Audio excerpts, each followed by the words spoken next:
everyone. Welcome to Horizonte, a show that takes a look at current issues through a Hispanic lens. I'm your host, Catherine Anaya. A new book by an award-winning UCLA researcher and assistant professor focuses on how schools make race and the Latinx group. Laura Chavez Moreno grew up in Douglas, Arizona, and her book, How Schools Make Race, Teaching Latinx Racialization in America, details what she uncovered in her research of a bilingual education program. Joining us now is Laura Chavez Moreno. It's nice to have you here. Thank you so much. Thank you. I'm so excited to be here. Great. Well, let's just dive into our conversation by beginning with maybe if you could give us the definitions in your book for race, ethnicity, racialization, and Latinx. Sure, thank you. So I define ethnicity as something that a category to put people based on their ethnic practices, cultural practices. Whereas race, instead of seeing and observing their cultural practices, race is about ignoring those cultural practices in order to lump them into a group. And a group that's imagined to have something shared, for example, skin color, for example, where they are from in the world. Or for example, for Latinxes, an imagined Spanish that binds the group together. Now, racialization is about the process of society making racialized groups. So it's about how society distributes resources and then how that distribution of resources affects how groups bind together, for example, see each other as a group.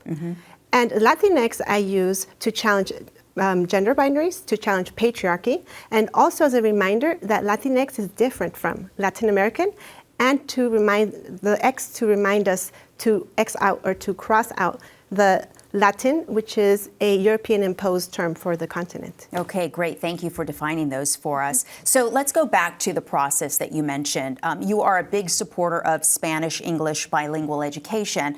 What does it mean when you say schools make race? Thank you. When I say make race, I'm talking about how schools teach us about what is race and the racialized groups. Sometimes they do this explicitly. For example, in the book, I talk about how one teacher taught about what was the difference between race and ethnicity.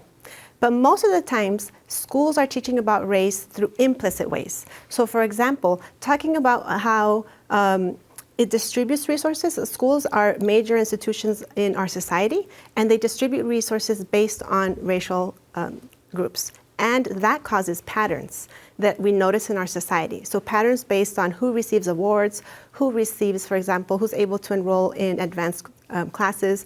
All of these lead to patterns that we then notice. And then we see that and we're learning about these patterns and interpreting them as if racialized groups are in a hierarchy and as if they were naturally there. So when you talk about this, then what does this process look like in terms of influencing equity in education? How does that process do that? Thank you. So equity in education, the way I define it, is an equitable education is an education that provides for students to enhance their critical consciousness. And it's also an education that provides and distributes resources by need. So when we're talking about, for example, racialization, the fundamental aspect of racialization is to not distribute resources fairly, to not distribute resources based on needs, to basically distribute them to maintain a racial hierarchy. So when I'm talking about, for example, bilingual education, not distributing resources, this is sometimes what happens. We want bilingual education to address inequities in our society. We want it to provide a linguistic and culturally relevant education. The issue is that sometimes that doesn't happen. And we want education to be equitable and to distribute resources equitably. Absolutely. We want to make sure that people know that your research included you obviously going into classrooms to study what's happening in there. If schools are, as you say, already directly or indirectly teaching about race, how do we improve the way we go about teaching it in a more progressive way? Sure. So in the classrooms, I saw that teachers were teaching about race. Some teachers were teaching about race in a way that really helped really helped students push their thinking about what is race and about racism in our society. But sometimes students were bored with the same type of lessons that they were receiving or the same ideas, and they really needed to be pushed more in directions that were advancing their thinking about what is race. For example, even talking about how our racialized groups made. It was, sometimes the lessons were taught as if they just exist because it's a very natural process or a very natural thing for our society to have, instead of it's being seen, or students seeing that it's actually a process that people are deciding based on the policies that are being enacted. So this is why it's so important for us to progress students' thinking and not just keep students thinking about race in ways, for example, that is all about inclusivity and identity. We do want them to progress from elementary to middle to high school into thinking about race in different ways. Well, you talk about in your book what you believe that schools should offer, which is what you call ambitious teachings, to increase students' understanding of their place within a racialized society. What does that approach look like inside the classroom? Yes. So inside the classroom, that approach looks like, for example, teachers listening to students' questions and their comments, and then following those to be able to incorporate them into their classroom lessons. So, for example, if a student makes a question, asks a question about, for example, the current political climate, not ignoring it, but thinking about with students how to learn about what's going on, how can they interpret the different experiences or the political messages that they are receiving. So that's ambitious teaching.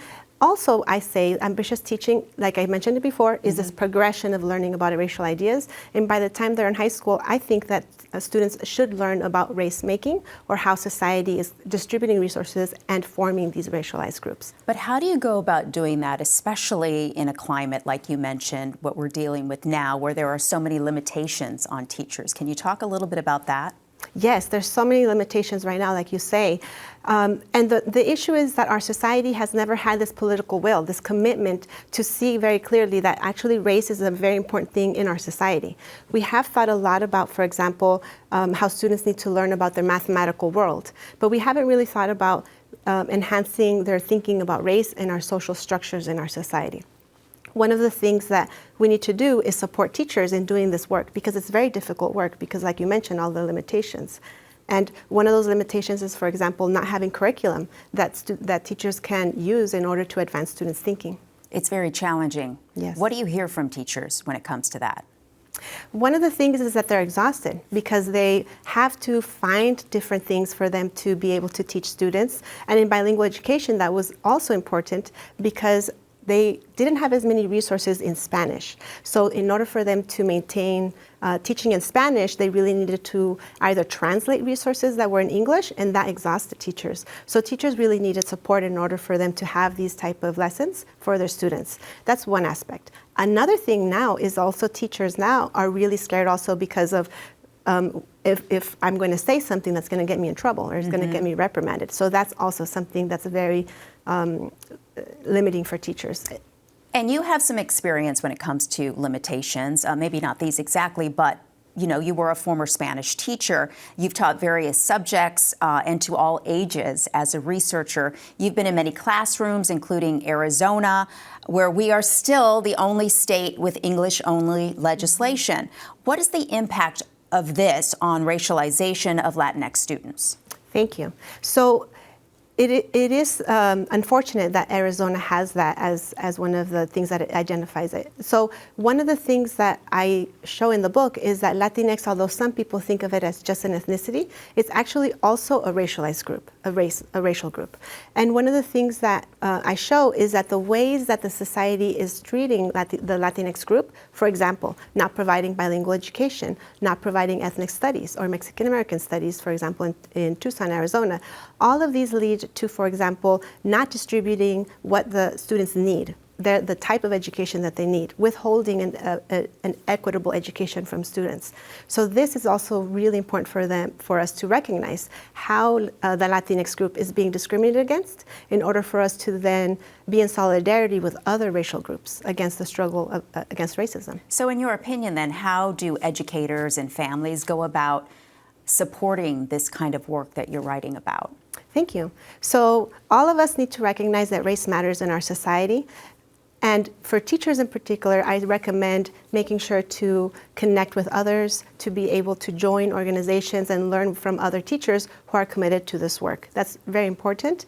And for them to recognize that as institutional agents in schools, they have a role to play. So even if they don't say like, oh, well, I'm not teaching about race, there's still lessons in our school that deal with race. So we do need to make sure to address them in the classroom.